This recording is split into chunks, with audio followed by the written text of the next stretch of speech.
Hello everyone, today we are going to start first chapter of organic chemistry. Hello alkane and hello arenes. ये organic chemistry का first chapter है, but आप serial wise अगर अपनी book में देखेंगे तो ये चैप्टर नंबर 10 है, ठीक है, बुक के अकॉर्डिंग। ठीक है, आप देखिए इसमें पहले क्या लिखा हुआ है, hello alkene and hello arene. तो सबसे पहले हेलो एल्कीन। एल्कीन क्या होता है, देखो एल्कीन जो होता है इसको IUPAC में जो है एल्कीन बोलते हैं। अगर इसका कॉमन नेम लिखेंगे तो इसको एल्काइल हैलाइड बोलेंगे। ठीक है, कॉमन नेम इसका ये होता है एल्काइल हैलाइड। अब इसको ब्रेक करेंगे हेलो एल्कीन्स को, तो हेलो प्लस एल्कीन। हेलो मतलब हेलोजेंस, जिसको हम एक्स से डिनोट करते हैं। ठीक है, हेलोजेंस को हम एक्स से डिनोट करते हैं। इसका मतलब फ्लोरीन भी हो सकता है, ब्रोमीन, क्लोरीन और आयोडीन भी हो सकता है। और अल्कीन जो होता है, एल्कीन का जो फार्मूला होता है वो CnH2n+2। एन को इंटीजर हो सकता है 1 2 3 4 एंड सो ऑन। अब देखो CnH2n+2 है ये, और एन की जगह हम 1 पुट करेंगे तो सी कितना आ जाएगा, 1 आ जाएगा। एच कितना जगह, 2 1 जा 2 + 1, तो 2 + 2 4। ठीक है, तो क्या बनेगा, मीथेन बन जाएगा। ये इथेन, ये प्रोपेन, इस तरह से होगा। तो ये क्या होगा, एल्कीन्स। ठीक है, एल्कीन्स होते हैं। इसमें क्या होता है, कोई भी साइक्लिक कंपाउंड फॉर्म नहीं होता है, यानी कि कुछ भी इस तरह से ऐसा नहीं बना हुआ होता है। ठीक है, इस तरह से ऐसा नहीं बना हुआ होता है।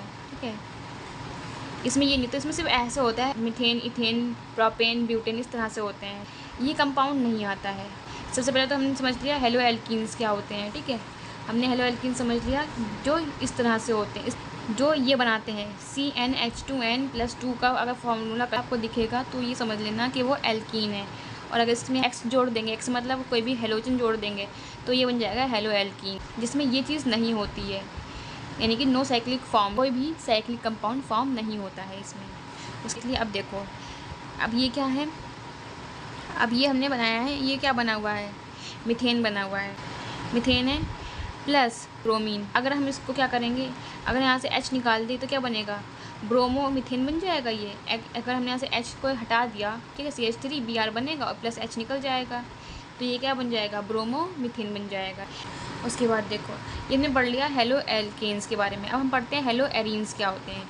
एरीन्स में देखो, हेलो एरीन्स जो होते हैं उसमें क्या होता है, हेलो होता है और एरीन्स। ये तो हो गया हेलो एरीन, मतलब IUPAC नेम हो गया। ठीक है, ये इसका कॉमन नेम होता है, ये इसका कॉमन नेम होता है। अब इसमें क्या होता है, ये क्या होता है कॉमन नेम इसका, एराइल हैलाइड। अब हेलो मतलब क्या होता है, हेलोजन। एरीन मतलब एरोमेटिक कंपाउंड। इसमें मतलब क्या होगा, इसमें 99% बेंजीन रिंग बनेगा। याद रखना, 99% जो होगा वो बेंजीन रिंग फॉर्म होगा इसमें। इसका मतलब एरोमेटिक कंपाउंड। एरोमेटिक कंपाउंड्स कौन होते हैं, जो बेंजीन रिंग फॉर्म करते हैं, यानी कि contain at least 1 benzene ring. इसका मतलब ये होता है, ये इंपॉर्टेंट है, इसको ऐसे ही नोट कर लेना आप। अब जैसे कि ये हमने देख लिया, हेलोजेंस मतलब हम इसको एक्स से डिनोट करते हैं, फ्लोरीन, ब्रोमीन, आयोडीन, क्लोरीन, इस तरह से होता है। ठीक है, ये आ गया समझ में। हेलो एरीन कौन से होते हैं, जो हेलोजन कंटेन करे और एक एरोमेटिक कंपाउंड कंटेन करे। ठीक है, तो उसको कहेंगे हेलो एरीन। अब जैसे कि ये है, ये एक बेंजीन रिंग कंटेन किया हुआ है और इसमें क्लोरीन लगा हुआ है, तो ये क्या बन गया है, हेलो एरीन बन गया है। ठीक है, इसका नाम क्या होगा, क्लोरोबेंजीन होगा। क्या होगा, क्लोरोबेंजीन। अब क्लासिफिकेशंस पे आते हैं। अब क्लासिफिकेशंस कैसे करें, इसके बेस पे क्लासिफिकेशन करेंगे। तो ये देखो CH3X लिखा हुआ है, यानी कि इसका मतलब क्या है कि एक कार्बन है, एक कार्बन 4 बॉन्ड फॉर्म कर सकता है। तो ये 3 हाइड्रोजन लगे हुए हैं तो 3 हाइड्रोजन लगा दिया, और एक हेलोजन लगा हुआ है तो एक हेलोजन लगा दिया। ठीक है, हेलोजन लग गया, तो इसका एक हेलोजन लगा हुआ है, एक हेलोजन लगा हुआ, तो इसका नाम क्या होगा, मोनोहेलाइड। मोनो मतलब क्या होता है, 1, हेलाइड मतलब हेलोजन, एक हेलोजन लगा हुआ तो उसको मोनोहेलाइड बोलेंगे। उसके बाद CH2X2 लगा हुआ है, यानी कि 2 पे क्या लगा है, 2 बॉन्ड्स में क्या जुड़े हुए हैं, हाइड्रोजन जुड़े हुए हैं, और 2 बॉन्ड से क्या जुड़े हुए हैं, हेलोजन जुड़े हुए हैं, तो इसको कहेंगे डाई हेलाइड। डाई मतलब 2, हेलाइड मतलब हेलोजन। अब नीचे वाला देखो, इसमें CHX3, यानी कि एक से एक बॉन्ड से हाइड्रोजन जुड़ा हुआ है और 3 बॉन्ड से हेलोजन जुड़े हुए हैं, तो इसको ट्राई हेलाइड बोलेंगे। क्या बोलेंगे, ट्राई हेलाइड। अब ये वाला, इसमें हाइड्रोजन एक भी नहीं, इसमें हेलोजन 4 हेलोजन जुड़े हुए हैं इस तरह से, ठीक है। तो इसको बोलेंगे टेट्रा हेलाइड। क्या बोलेंगे? टेट्रा। टेट्रा मतलब क्या होता है? 4 और हेलाइड, ये हो गया। ये पहला क्लासिफिकेशन था कि हमने हेलोजन्स को देखकर, पहला क्लासिफिकेशन था कि हमने हेलोजन्स को देख के कि कितने हेलोजन्स जुड़े हैं, कार्बन से डायरेक्टली कितने हेलोजन्स जुड़े हुए हैं, हमने उसके बेसिस पे हमने इनके नेम लिख दिए कि मोनोहेलाइड है, डाईहेलाइड है, ट्राईहेलाइड है या टेट्राहेलाइड है। अब दूसरा क्लासिफिकेशन देखो इसका क्या होगा। दूसरा क्लासिफिकेशन ये होगा कि हेलोजन जिस कार्बन से जुड़ा है, हेलोजन जिस कार्बन से जुड़ा है वो डायरेक्टली वो कितने कार्बन से जुड़ा हुआ है, यानी कि हेलोजन जिस कार्बन से जुड़ा है वो कार्बन, यानी कि ये वाला कार्बन और किन किन कार्बन से जुड़ा हुआ है। तो ये डायरेक्टली सिर्फ एक कार्बन से जुड़ा हुआ है, तो इसको बोलेंगे प्राइमरी। यानी कि देखो ये हेलोजन इससे डायरेक्ट इस वाले कार्बन से डायरेक्टली जुड़ा हुआ है, और ये कार्बन मुझे देखना है कि ये कार्बन और किन किन कार्बन से जुड़ा हुआ है, ठीक है।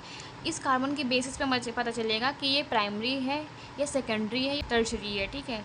तो हमें देखना क्या है कि हेलोजन जिस कार्बन से जुड़ा है वो डायरेक्टली कौन कौन से कार्बन से जुड़ा हुआ है और किन किन कार्बन से जुड़ा हुआ है, हमें ये देखना है, ठीक है। इसको थोड़ा सा फैला कर लिखेंगे तो इसका हम ऐसे लिख सकते हैं,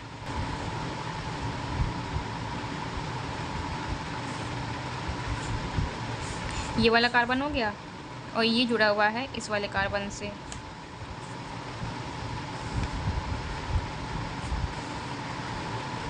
अब देखो ये हेलोजन है, ये हेलोजन डायरेक्टली इस वाले कार्बन से जुड़ा हुआ है, इस वाले कार्बन से जुड़ा हुआ है।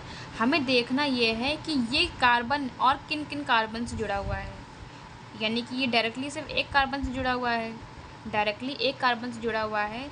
तो ये क्या हो गया? ये 1 डिग्री हो गया, ठीक है। ये क्या हो गया?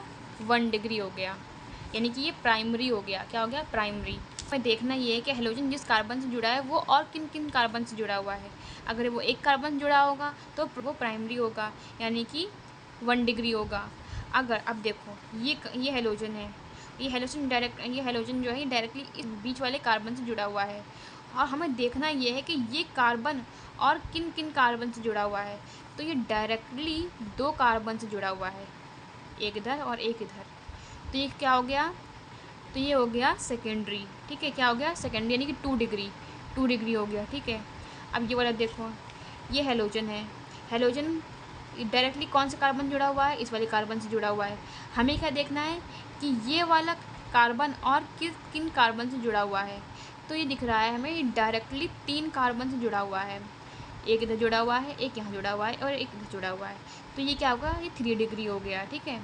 ये 3 डिग्री हो गया, तो ये टर्शरी हो गया, ठीक है। प्राइमरी में क्या होगा? ये वाला कार्बन एक कार्बन जुड़ा होगा। सेकेंडरी में क्या होगा कि हेलोजन जिस कार्बन से जुड़ा है वो कार्बन डायरेक्टली 2 कार्बन से जुड़ा होगा, तो वो सेकेंडरी होगा, यानी कि 2 डिग्री होगा। और टर्शरी में क्या होगा? हेलोजन जिस कार्बन से जुड़ा हुआ है वो डायरेक्टली 3 कार्बन से जुड़ा हुआ होगा, तो वो टर्शरी होगा। इतना क्लियर हो गया? अब आगे देखो, इसको और एक्सपेंड करके बताऊं। देखो सेकेंड वाला एग्जांपल देखो, ये तो पहला हो गया। अब बी वाला देखो, बी वाला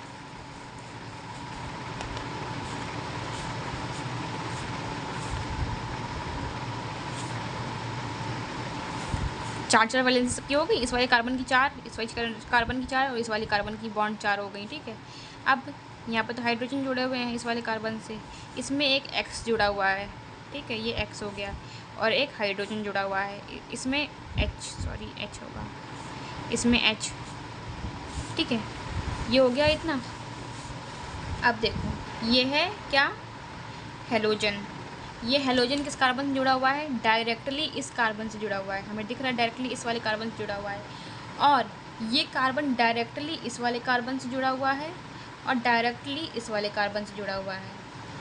तो ये एक इधर बना रहा है, एक इधर बॉन्ड बना रहा है इस वाले कार्बन से, तो ये 2 हो गया, ठीक है। तो ये 2 डिग्री हो गया, ठीक है। ये क्या हो गया? 2 डिग्री हो गया, यानी कि सेकेंडरी हो गया।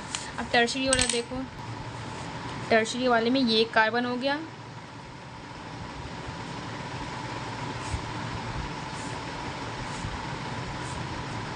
ये हाइड्रोजन लगा हुआ है, ठीक है। अब 3 इधर हाइड्रोजन लगे होंगे, 3 यहाँ पे हाइड्रोजन लगे होंगे और 3 हाइड्रोजन यहाँ लगे होंगे। ये क्या है? हेलोजन है। हेलोजन डायरेक्टली इस वाले कार्बन से जुड़ा हुआ है और ये कार्बन डायरेक्टली एक यहाँ जुड़ा हुआ है, एक यहाँ जुड़ा हुआ है और एक यहाँ जुड़ा हुआ है, एक यहाँ से जुड़ा हुआ है, एक ये जुड़ा हुआ है, एक ये जुड़ा हुआ है। तो ये 3 बना रहा है बॉन्ड कार्बन के साथ, तो ये 3 डिग्री हो गया, यानी कि टर्शरी हो गया। ठीक है, इस तरह से बनेंगे। तो पहला क्लासिफिकेशन था कि हैलाइड कितने जुड़े हुए हैं, हैलाइड को देख के बताओ, यानी कि हेलोजन्स कितने जुड़े हुए हैं उसके बेसिस पे बताओ। सेकंड कि हेलोजन जिस कार्बन से जुड़ा है वो कार्बन डायरेक्टली कौन कौन से कार्बन से जुड़ा हुआ है उसको देख के बताओ। तो ये सेकंड क्लासिफिकेशन हो गया। ठीक है, ये सेकंड क्लासिफिकेशन हो गया। अब थर्ड क्लासिफिकेशन देखो क्या कह रहा है। थर्ड क्लासिफिकेशन ये कह रहा है कि हेलोजन के बाद 2 कार्बन को छोड़ के अगर बॉन्ड आ रही है, डबल बॉन्ड आ रही है, हेलोजन के बाद 2 कार्बन को छोड़ के अगर बॉन्ड आ रही है तो उसको बोलेंगे एलाइलिक ग्रुप। एलाइलिक ग्रुप या एलाइल ग्रुप, क्या बोलेंगे? एलाइलिक ग्रुप या एलाइल ग्रुप बोलेंगे।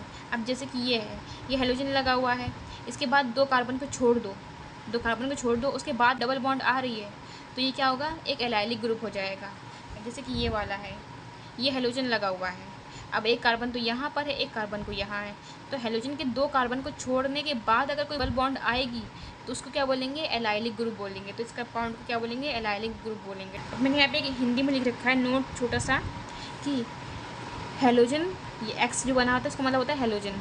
एक्स यानी कि हेलोजन के बगल वाले यानी कि 2 कार्बन को छोड़ के अगर डबल बॉन्ड आ रही हो तो वो एलाइलिक ग्रुप होगा। हेलोजन के बगल वाले 2 कार्बन को छोड़ के, 2 कार्बन को, ठीक है, इंपॉर्टेंट है, 2 कार्बन को छोड़ के अगर डबल बॉन्ड लगी हो तो वो ग्रुप कौन सा होगा? एलाइलिक ग्रुप होगा। थर्ड क्लासिफिकेशन था कि हमने क्या करा है, 2 कार्बन को छोड़ के देखा कि बॉन्ड डबल बॉन्ड आ रही है कि नहीं आ रही है। ठीक है, तो ये थर्ड क्लासिफिकेशन हो गया। फोर्थ क्लासिफिकेशन में क्या कह रहा है कि हेलोजन की जस्ट बगल वाला कार्बन को, ये वाला है, हेलोजन से डायरेक्टली ये कार्बन जुड़ा हुआ है, इससे अगर कोई डबल बॉन्ड जुड़ी हुई हो, हेलोजन के बगल वाले कार्बन से अगर कोई बॉन्ड जुड़ी हुई हो तो उसको बोलेंगे विनाइलिक ग्रुप या विनाइल ग्रुप। ठीक है, क्या बोलेंगे? विनाइलिक ग्रुप या विनाइल ग्रुप बोलेंगे। मैंने यहाँ पे नोट लिख रखा है। हेलोजन, इसका एक्स का मतलब होता है हेलोजन के जस्ट बगल वाले कार्बन पर अगर बॉन्ड लगी हो तो वो विनाइलिक ग्रुप होगा। इससे पहले हमने क्या पढ़ा है कि हेलोजन के 2 कार्बन को छोड़ के, 2 बगल वाले कार्बन को छोड़ के अगर बॉन्ड आ रही हो, डबल बॉन्ड आ रही हो, ठीक है, हेलोजन के 2 बगल वाले कार्बन को छोड़ के अगर बॉन्ड आ रही हो तो वो एलाइलिक ग्रुप होगा। और हेलोजन के 2 बगल वाले कार्बन को छोड़ कर अगर डबल बॉन्ड आ रही हो तो वो एलाइलिक ग्रुप होगा। और फोर्थ वाला जो ये था क्लासिफिकेशन, इसमें क्या है? इसमें ये है कि हेलोजन की जस्ट बगल वाला कार्बन पर अगर बॉन्ड लगी हो तो वो क्या होगा? वो विनाइलिक ग्रुप हो जाएगा। ठीक है, सिंपल। अब जैसे कि ये है, हेलोजन लगा हुआ है, इसका ये कार्बन है बगल वाला, जस्ट अटैच ये वाला कार्बन है। अब इसके जस्ट ये देखो डबल बॉन्ड लगा है तो ये कौन सा ग्रुप है? ये विनाइलिक ग्रुप हो गया। ठीक है, अब फिफ्थ क्लासिफिकेशन पे देखो। अब ये फिफ्थ क्लासिफिकेशन क्या कहता है? देखो ये क्या बना हुआ है? ये बेंजीन रिंग बना हुआ है और बेंजीन रिंग पर क्या लगा हुआ है? CH2 ग्रुप लगा हुआ है। ठीक है, अगर बेंजीन रिंग, ये बेंजीन पे CH2 ग्रुप लगा हुआ हो तो ये क्या होगा? बेंजाइल होगा। ठीक है, बेंजाइल। और अगर इसमें हैलाइड जुड़ जाए तो ये बेंजाइल हैलाइड बन जाएगा। ठीक है, ये बेंजाइल ग्रुप होगा। CH2 लगा हुआ हो अगर बेंजीन से अटैच हो तो ये बेंजाइल ग्रुप होगा। और अगर CH2 में अगर X जुड़ा हुआ हो तो ये बेंजाइल हैलाइड हो जाएगा। ठीक है, अब इसमें देखो ये बेंजीन रिंग के ऊपर क्या लगा हुआ है? CH ग्रुप लगा हुआ है तो ये क्या कहेंगे? इसको बेंजल बोलेंगे। क्या बोलेंगे? कॉमन नेम क्या होगा? बेंजल होगा। और अगर इसमें 2 हेलोजन लगे हुए हों तो क्या बन जाएगा? बेंजल डाई हैलाइड बन जाएगा। क्या बन जाएगा? Benzal di halide. अब थर्ड में देखो क्या है, ये बेंजीन रिंग है, इस पर कार्बन लगा हुआ है। ठीक, कार्बन अटैच है और कार्बन की जितनी वैलेंसी सब पे क्या लगा हुआ है?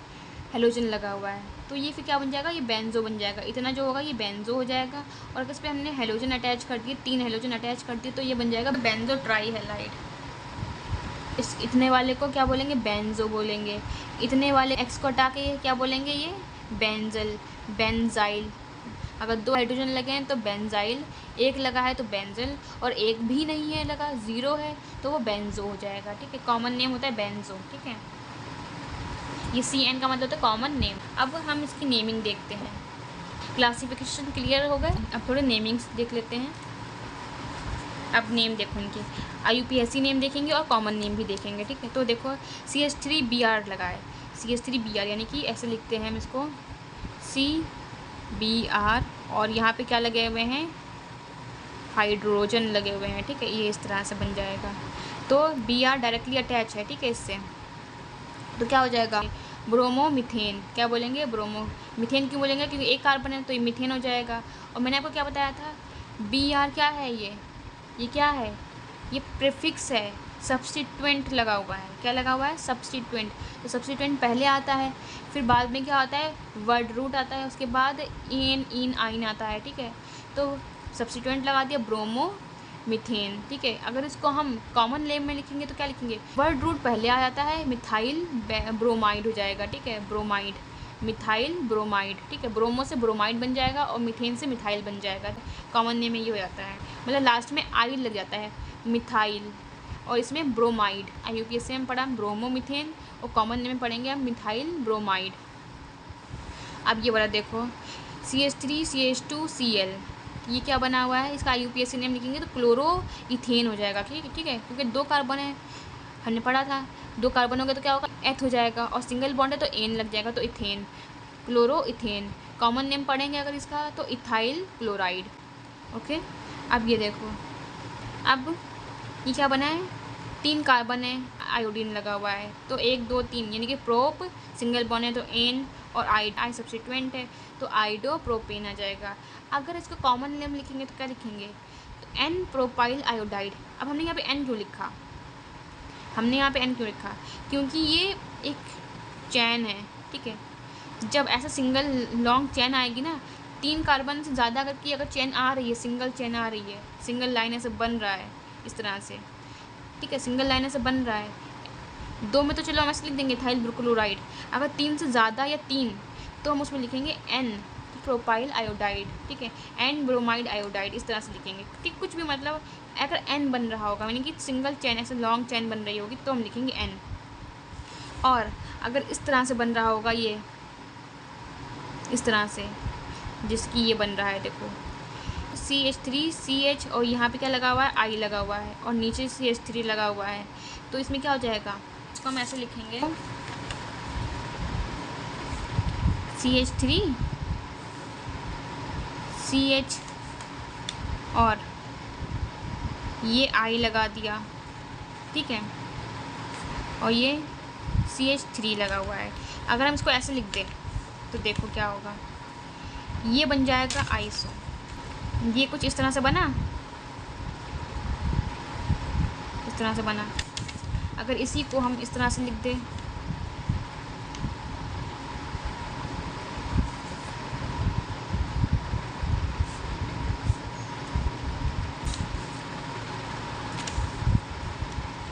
ये कुछ इस तरह से बनेगा।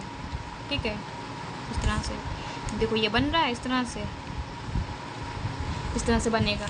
अब देखो यहाँ पर क्या लगा होगा, यहाँ पे CH3 लगा होगा, इधर CH3 लगा होगा, यहाँ पर CH3 लगा होगा, यहाँ पर CH3 लगा होगा, यहाँ पे भी कॉर्नर पे CH3 लगा हुआ है, यहाँ पे भी कॉर्नर पे CH3 लगा हुआ है।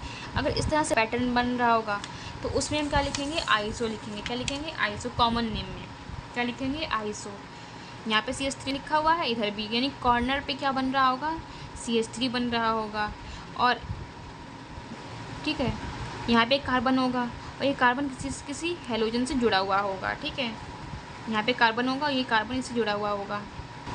तो अगर इस तरह से पैटर्न दिखे, कॉर्नर पे क्या बन रहा हो, CH3 बन रहा हो, यहाँ पे ऐसे CH3 बन रहा हो, यहाँ पे हेलोजन लगा हुआ हो, इस तरह से कुछ, तो यहाँ पे क्या आएगा, इन दोनों में क्या आएगा, इसमें आएगा आइसो। कॉमन नेम में क्या आएगा, आइसो, आइसो प्रोपाइल आयोडाइड। अब देखो 1 2 3, तो 3 है तो प्रोप आ जाएगा। अब देखो तो क्या आएगा इसका नेम करोगे, सिंगल चेन लॉन्ग चेन हो गई, 1 2 3, तो 3 है तो प्रोप आ जाएगा। ये क्या लगा हुआ है, सब्स्टिट्यूएंट लगा हुआ है। कौन से कार्बन पे लगा हुआ है, दूसरे कार्बन पे लगा हुआ है, तो 2 आइडो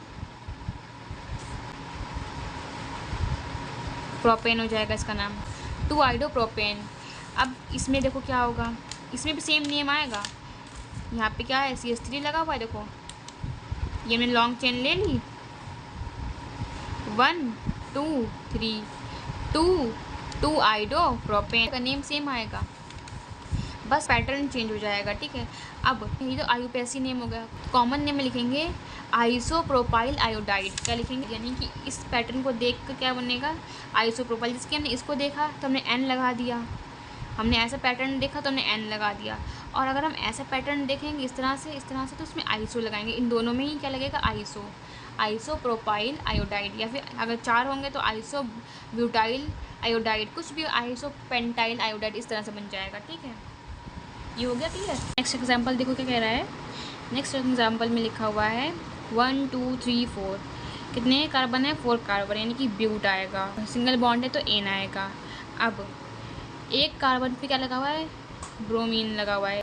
तो मैंने आपको बताया था अगर ऐसे चैन बनी हो और अगर यहाँ पर कोई हेलोजन लगा हुआ हो तो हम कॉमन नेम में N लिखते हैं। क्या लिखते हैं, कॉमन नेम में N लिखते हैं। ये तो एक अलग बात होगी कॉमन नेम की।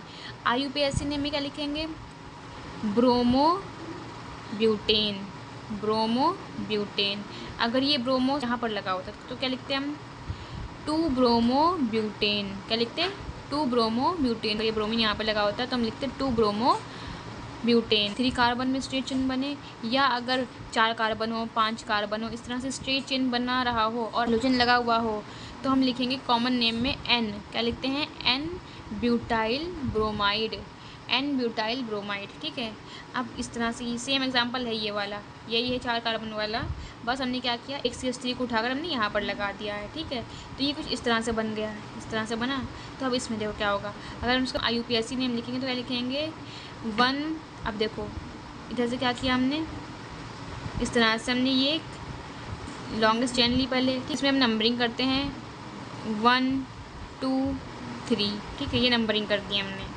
नंबरिंग करने के बाद क्या आ रहा है, 1 पे क्या आ रहा है, ब्रोमो। अब इसमें देखो ये एक सब्स्टिट्यूएंट आ रहा है लगा हुआ, एक सब्स्टिट्यूएंट ये लगा हुआ है, तो उसमें IUPAC नेम में तो हम क्या करते हैं, हम अल्फ़ाबेटिकली ऑर्डर लिखते हैं। ब्रोमीन B पहले आएगा, उसके बाद M बाद में आता है, मिथाइल में M बाद में आता है, B पहले आता है, M बाद में आता है, अल्फ़ाबेटिकली ऑर्डर में, ठीक है। तो 1 ब्रोमो 2 मिथाइल प्रोपेन, 1 ब्रोमो, 1 पे क्या लगा है, ब्रोमो, 2 पे मिथाइल प्रोपेन। ये तो IUPAC नेम हो गया। कॉमन नेम जब लिखेंगे तो देखो मैंने आपको क्या बताया था, ये पैटर्न बन रहा हो और यहाँ पर इसके इस कॉर्नर पे एक CH3 लगा हो और एक CH3 इस कॉर्नर पे लगा हुआ हो, जैसे कि यहाँ पर लगा हुआ है, ठीक है। एक CH3 ये लगा है, एक CH3 ये लगा है। तो इस पैटर्न को जो बोलते हैं, इसको बोलते हैं कॉमन नेम में आइसो। क्या बोलते हैं, आइसो। कॉमन नेम में इस पैटर्न को बोलते हैं आइसोब्यूटाइल ब्रोमाइड, आइसोब्यूटाइल ब्रोमाइड। देखो एग्जाम्पल ये वाला। अब हमने क्या किया, 4 कार्बन है अभी भी, हमने क्या किया, अब हमने ब्रोमीन को यहाँ पर लगा दिया, इस वाले कार्बन पे, सेकंड कार्बन पे लगा दिया, ठीक है। तो हमने नंबरिंग की 1 2 3 4 नंबरिंग कर दी हमने। तो हम अगर IUPAC नेम लिखेंगे तो क्या लिखेंगे, 2 ब्रोमोब्यूटेन, ठीक है। IUPAC नेम क्या आएगा, 2 ब्रोमोब्यूटेन। और अगर हम इसका कॉमन नेम लिखेंगे, ठीक है, कॉमन नेम में क्या लिखेंगे हम, अब देखो मैंने आपको क्या बताया था, ब्रोमीन जिस कार्बन से अटैच है वो और किन किन कार्बन से अटैच है, तो इसमें क्या आएगा, ये 2 कार्बन से अटैच हमें दिख रहा है, तो यहाँ पे क्या लिखेंगे, ये कौन सा डिग्री है, 2 डिग्री है। 2 डिग्री क्या लिखते हैं, सेकेंडरी है, ठीक है, सेकेंडरी। तो secondary butyl bromide, secondary butyl bromide लिखेंगे इसका कॉमन नेम, ठीक है। उसके बाद देखो अब ये एग्जाम्पल क्या बोल रहा है, सिर्फ 4 कार्बन दिख रहे हैं। अब हमने ये क्या किया, हमने एक कार्बन को बीच में रखा है, इस कार्बन से हमने ब्रोमीन ऐड किया, बाकी 3 हमने CH3 ग्रुप ऐड कर दिए हैं। इसका IUPAC नेम क्या होगा, अब हमने क्या किया, एक लॉन्गेस्ट चेन ले लिया। IUPAC के लिए हम एक वो लॉन्गेस्ट चेन लेते हैं, ले लिया। अब नंबरिंग करो, 1 2 3 नंबरिंग कर दी। अब देखो क्या आ रहा है, 2 ब्रोमो, देखो 2 कार्बन पे ब्रोमो भी अटैच है और 2 कार्बन पे मिथाइल ग्रुप भी अटैच है। यहाँ पे 2 सब्स्टिट्यूएंट लगे हुए हैं, 2 पे ब्रोमो और 2 पे मिथाइल। तो 2 bromo 2 methyl propane, 2 bromo 2 methyl propane आ गया। अब हम इसका कॉमन नेम लिखते हैं तो क्या आएगा, अब हमने देखा कार्बन, ये ब्रोमीन जो है इस कार्बन से अटैच है, ठीक है। मैंने आपको क्या बताया, ब्रोमीन जिस कार्बन से अटैच है वो कार्बन डायरेक्टली और किन किन कार्बन से अटैच है, तो यहाँ पे लिखते हैं टर्शरी। क्लासिफिकेशन में मैंने बताया था ना कि ब्रोमीन जिस कार्बन से अटैच होता है डायरेक्टली वो कार्बन और किन किन कार्बन से अटैच होगा, वहाँ पे आएगा टर्शरी। अगर 3 कार्बन से अटैच है तो टर्शरी आएगा, 2 कार्बन से अटैच है तो सेकेंडरी आएगा, ठीक है। तो यहाँ पर देखो तो ये क्या आ गया, टर्शरी ब्यूटाइल ब्रोमाइड, ठीक है, टर्शरी ब्यूटाइल ब्रोमाइड आ गया, ये हो गया। अब देखो ये वाला देखो एग्जाम्पल क्या कह रहा है। अब इसमें क्या बन रहा है, इसमें 5 कार्बन आ गए। IUPAC के लिए हमने ये लॉन्गेस्ट चेन ले ली, ठीक है, ये लॉन्गेस्ट चेन हो गई। अब देखो इसका IUPAC नेम लिखते हैं, तो देखो 1 2 3 4 हमने इसका नंबरिंग कर दी। 2 ब्रोमो 2 मिथाइल ब्यूटेन, ये तो ईजिली बन गया, ठीक है, 2 ब्रोमो 2 मिथाइल ब्यूटेन, ये तो ईजिली बन गया। लेकिन जब हम इसका कॉमन नेम लिखेंगे तो क्या लिखेंगे, तो देखो ये वाला ब्रोमीन इस कार्बन से डायरेक्टली अटैच है और ये कार्बन जो है डायरेक्टली 3 कार्बन से अटैच है, तो क्या आएगा, tertiary pentyl bromide, tertiary pentyl 5 है पेंटाइल ब्रोमाइड, ठीक है, ठीक है, इस तरह से बनेगा tertiary pentyl bromide. Tertiary carbon के लिए क्या कंडीशन चाहिए होती है कि एक ये जो यहाँ पे कार्बन लगा हुआ है, ठीक है, एक कार्बन से हेलोजन अटैच हो, इस वाले कार्बन से हेलोजन अटैच हो, और बाकी ये कार्बन 3 और कार्बन से अटैच, ये कार्बन डायरेक्टली 3 कार्बन से अटैच होंगे, तब क्या बनेगा, टर्शरी बनेगा, यानी 3 डिग्री बनेगा, ठीक है, ये हो गया। ये वाला एग्जाम्पल में क्या कह रहा है, देखो ये उसका IUPAC नेम लिखते हैं पहले। तो देखो हमने नंबरिंग की 1 2 3, ठीक है, ये नंबरिंग कर दी, ये लॉन्गेस्ट चेन आ गई हमारे पास। तो 1 ब्रोमो 2 डाई मिथाइल प्रोपेन आ गया, तो IUPAC नेम ईजिली बन गया। अब बनाना है हमें क्या, अब हमें बनाना है कॉमन नेम। तो कॉमन नेम के लिए देखो क्या करते हैं हम, न्यू कंडीशन कहाँ बनती है, न्यू कंडीशन जब बनती है जब हमारा हैलाइड ग्रुप जिससे अटैच हो, जिस कार्बन से अटैच हो, वो कार्बन डायरेक्टली एक कार्बन से यानी कि 1 डिग्री बना रहा हो, ठीक है, और लास्ट का जो कार्बन होगा, लास्ट सेकंड कार्बन से 2 मिथाइल ग्रुप अटैच हो, ठीक है, लास्ट के कार्बन से 2 मिथाइल ग्रुप अटैच हो, तो क्या बनेगा, न्यू की कंडीशन बनेगी, न्यू बनेगा फिर, ठीक है, न्यू बनेगा, न्यू पेंटाइल ब्रोमाइड बन जाएगा, ठीक है। देखो मैंने यहाँ पे एक शॉर्ट नोट लिखा हुआ है, जब सेकेंड लास्ट कार्बन के साथ 2 एल्काइल ग्रुप लगे हों और हेलोजन, एक्स का मतलब होता है हेलोजन 1 डिग्री कार्बन के साथ लगा हो, तो वो कंडीशन कौन सी होती है, वो कंडीशन होती है न्यू की। जब सेकेंड लास्ट कार्बन यही है, सेकेंड लास्ट कार्बन के साथ 2 एल्काइल ग्रुप अटैच हों, 2 एल्काइल ग्रुप लगे हों और जिससे हेलोजन अटैच है वो 1 डिग्री कार्बन से जुड़ा हुआ हो, तो ये कंडीशन कौन सी होती है, कंडीशन होती है न्यू की कंडीशन, ये याद रखिएगा, ठीक है। इतना हो गया क्लियर, आज के लिए बस इतना ही। आगे की वीडियो में मैं आपको कुछ क्वेश्चंस बताऊंगी जो बहुत इंपॉर्टेंट हैं और उनके नॉमेनक्लेचर बताऊंगी, ठीक है। अगर आपको वीडियो पसंद आई हो तो प्लीज़ लाइक करें, सब्सक्राइब करें और मेरे चैनल को शेयर करें। Thank you.